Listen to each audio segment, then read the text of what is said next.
Bismillahirrahmanirrahim. Assalamualaikum warahmatullahi wabarakatuh.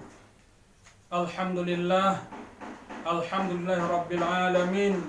Wassalatu wassalamu ala ashrafil anbiya'i wal mursalin wa ala alihi wa ashabihi ajma'in. Asyhadu an la ilaha illallah wahdahu la syarikalah wa asyhadu anna Muhammadan abduhu wa rasuluh sallallahu alaihi wasallam. A'udzu billahi minasy syaithanir rajim. Bismillahirrahmanirrahim. Innani anallah la ilaha illa ana fa'budni wa aqimis shalah li dzikri. Shadaqallahul azim. Pemirsa televisi Adi yang kami cintai, pada pertemuan kali ini sebagai landasan tausiah kita surat At-Taubah, surat Taha yang sudah kita bacakan tadi, di mana di situ Allah berfirman, innani anallah, sesungguhnya aku adalah Allah, la ilaha illa ana, tidak ada aku, tidak ada Tuhan selain aku, kata Allah. Fa'budni, maka sembahlah olehmu akan aku. Wa aqimis shalah li dzikri, dirikanlah olehmu akan salat dalam upaya mengingatku. Pemirsa televisi Adi yang kami cintai,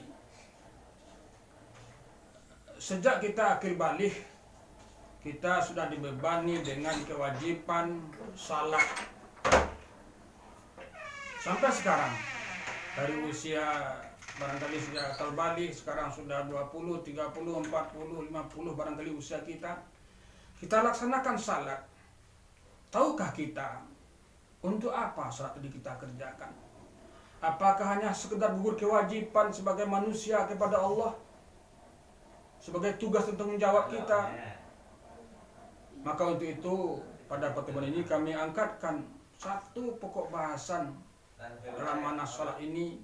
Salat adalah sebagai media manusia bisa berhubungan dengan Allah. Aqimis shalah li dzikri.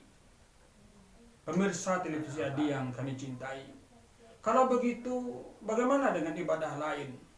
Bagaimana dengan ibadah puasa, ibadah zakat, ibadah haji? Kalau kita jadikan ini sebagai ukuran, maka sulitlah bagi seorang individu yang hidup susah untuk berkomunikasi dengan Allah kalau ibadah haji sebagai sarananya, atau ibadah zakat, atau ibadah puasa. Maka Allah tetapkan salat sebagai media sarana manusia berhubungan dengan Allah. Kenapa demikian? Karena ibadah salat tadi bisa dikerjakan oleh siapapun, asal dia tahu rukun syaratnya, bisa dikerjakan. Dan itu dibebani kepada orang yang sudah balik. Jadi salat adalah ibadah wajib bagi setiap individu setelah dia mukallaf untuk mendirikannya. Bagaimanapun kondisinya, kalau dia sakit, maka dia bisa diberi keringanan. Mungkin kalau tidak boleh kena air, boleh dengan tayamum. Karena itu pula lah, sama-sama kita ketahui, Ayub alaihissalatu wassalam adalah seorang nabi dan rasul yang dulu jaya hidupnya, punya kebun, punya ternak yang banyak, kebunnya luas, harta yang banyak. Ketika ujian Allah datang kepadanya, ketika musibah datang silih berganti, hartanya yang banyak habis, ternaknya yang banyak punah, malah dia menjadi orang termiskin di daerahnya. Bukan hanya hartanya habis, fisiknya, badannya juga mulai habis, kurus. Sehingga dalam sakitnya dia berdoa, ya Allah,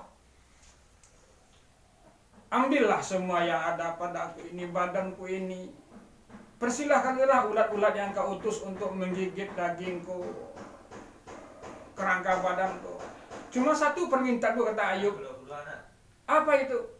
Jantung dan hatiku jangan sampai digigit ulat, ya Allah. Ini permintaan Ayub kepada Allah. Kenapa demikian? Dengan tetapnya jantung dan hati Ayub tidak digigit oleh ulat, maka dia akan tetap bisa berkomunikasi dengan Allah. Begitu wajibnya salat. Kadang kita hanya karena kecapean, kelelahan, ngantuk dan sebagainya kita tinggalkan salat. Sementara salat adalah media yang sangat ampuh untuk berkomunikasi dengan Allah. Jadi sebagaimanapun musibah datang, bencana datang, kesibukan melanda kita, yang salat tetap kita kerjakan. Pemirsa televisi Adi yang kami cintai, kalau kamu takut kepada orang, kepada siapapun, maka mendekatlah kepada yang menciptakan makhluk tadi. Jangan lari. Siapa yang menciptakan makhluk tadi? Allah Subhanahu wa Ta'ala.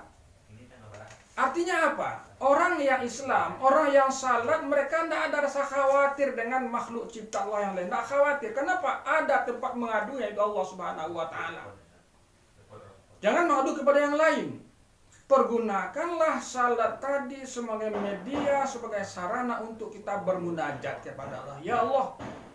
Tapi dengan catatan doa-doa tadi harus dalam bahasa Arab, jangan dalam bahasa kita. Kita salat minta dalam bahasa Minang dan Indonesia. Ya Allah, jauhkan saya dari COVID-19 dalam salat, itu tidak bisa. Salat sudah ada aturannya. Salat adalah beberapa perkataan, beberapa perbuatan yang dimulai dengan takbir, ditutup dengan salam, dengan beberapa ketentuan bacaan yang telah ditentukan. Jadi kita tidak bisa menambah salat dengan bacaan yang lain. Malah dalam sebuah hadis Nabi bersabda, "Aqrabu ma yakunu abdi min rabbi fasajidun faksur doa." Saat yang paling dekat antara hamba dengan Allah adalah ketika sujud. Maka perbanyaklah doa. Artinya juga kita boleh berdoa di penghujung salat, di sujud terakhir, dengan catatan doa tadi dalam bahasa Arab, bukan dalam bahasa kita. Jemaah sekalian berbahagia, pemirsa televisi yang kami cintai. Kesimpulan dari tausiah kita pada kali ini, salat yang kita kerjakan sebagai media sarana kita berkomunikasi dengan Allah.